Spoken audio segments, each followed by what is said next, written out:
Check it out. The seats, but it flips down to like that. It goes flop into a deck extension. That's pretty dope. You know, I was back and forth with Nick about this pontoon boat thing, saying the audience wants it, the audience wants it. The audience keep asking me, plastic boat, plastic boat, plastic boat. And I have avoided this like the plague. Because personally, I'm not a huge fan of plastic for a hull. Aluminum, I took a boat from the 1960s. It's like brand new, a little oxidized. That's it. You leave a boat out, you leave a plastic pontoon boat, you leave a kayak out here in the summer, one season, its hull is really, really bad just after like a summer here. The UV index will just fry it. So have not been a huge fan of it, but the audience is like, Mike, you're not hearing us. We want a plastic boat.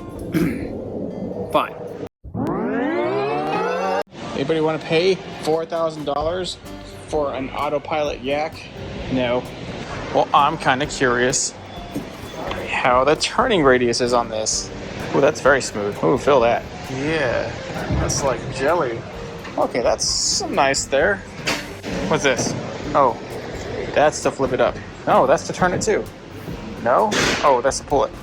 Ugh. There we go. Not the whitest thing in the world, but still alright. Then you got like your bare hull ascend kayaks. I like that. That's something I probably would. That one's got to be light. There's like nothing to it. I really like this one. If you're gonna pay a lot of money for a boat, this thing has got to be pretty decent. It's got super high walls, real thick base. It's got an actual bow plate with a plate right there. I mean, that's made for a trolling motor. It's pretty sweet. You guys want this? Look at that thing. Ooh, I think I messed something up. Hold on. Whoa, there it is. So let's look at the plastic boats here. This is a little, man, this thing is tiny. That's an 8-footer? Man, there's no way that's 8 feet. That thing is tiny. That's like super, no way. 1, 2, 3. If that's 8 foot my ass. Nah, it's like 7 and some change. That's tiny. No, don't ever ask me, guys. Please don't. This is more realistic. I could work with this. What is this? Pelican Bass Raider 10E. That's a 10-foot. That's not a 10-foot boat. Maybe it is. Maybe that's 10. Nah, there's no way that's 10. I think they have measuring tape. Let's see. 1, roughly 2, 3, and that's a very, very generous yard right there. 4. Yeah, I don't know. I don't know what to do about this.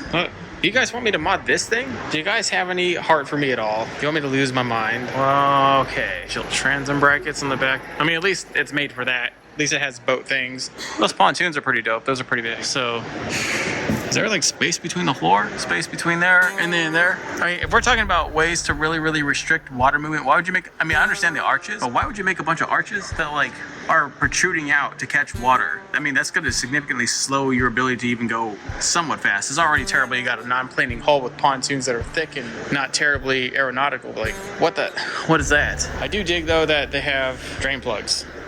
Drain plugs are necessary, super necessary. So this is the back.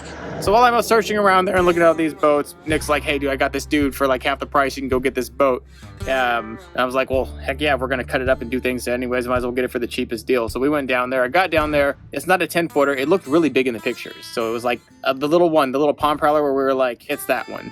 So we kind of ended up with a small, the guy held it for us and everything. I got there. I just didn't want to like tell him sorry, it's not what I'm looking for. I just didn't want to be that guy to do that. So we just paid him for it. Plus we scored a trolling motor.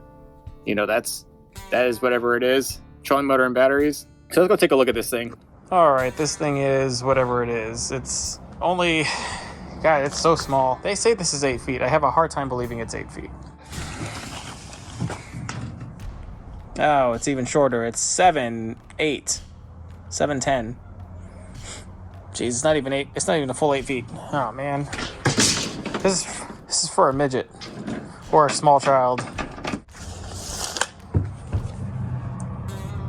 500 pounds person's motor and gear, 375 pounds or 2 people. So I mean, I guess it holds a fair amount of weight for being so darn small. Obviously, it's freaking massive.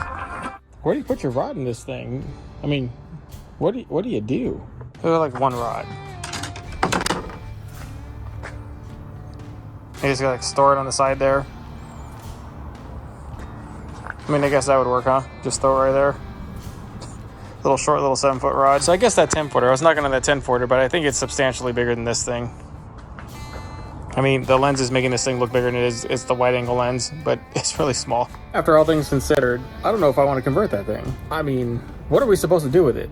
You guys want to help me out on a plan? Then, I mean, yeah, we'll think about it, but I don't know why I don't just go buy a bunch of totes at like Home Depot and just make my own pontoon boat if we're going to just be dealing with this thing. I mean, that doesn't sound like a bad idea. What if we did that? What if we made our own Pond Prowler? What if we made it better than everybody else's better boat?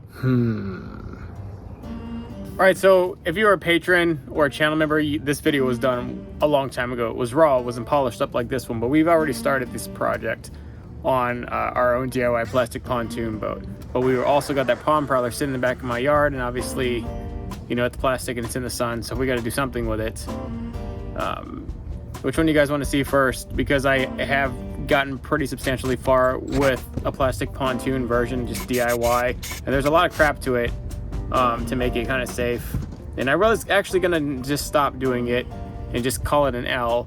But just recently I watched Lojo and AO Fishing. I don't know if you guys follow those guys, some of the YouTube fishermen. They built their own little boat challenge, and that just really kind of motivated me to just be like, what am I doing? Why don't I just finish these projects? So let me go ahead and finish it. I think I'll just do them both. I would appreciate some guidance on the little 8-foot boat, 710.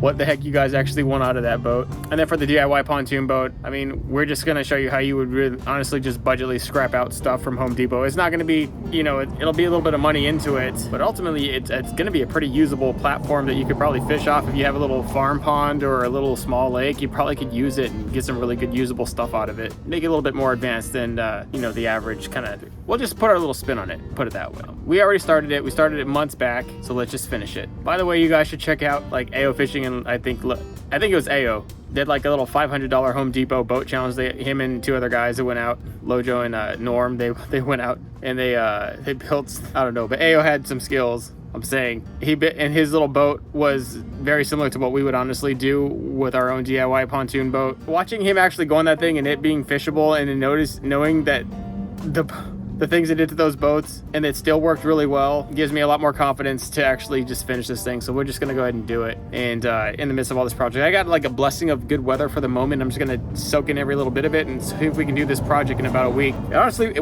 won't take that long if I just get my stuff together. So let's just get it done and let's do it.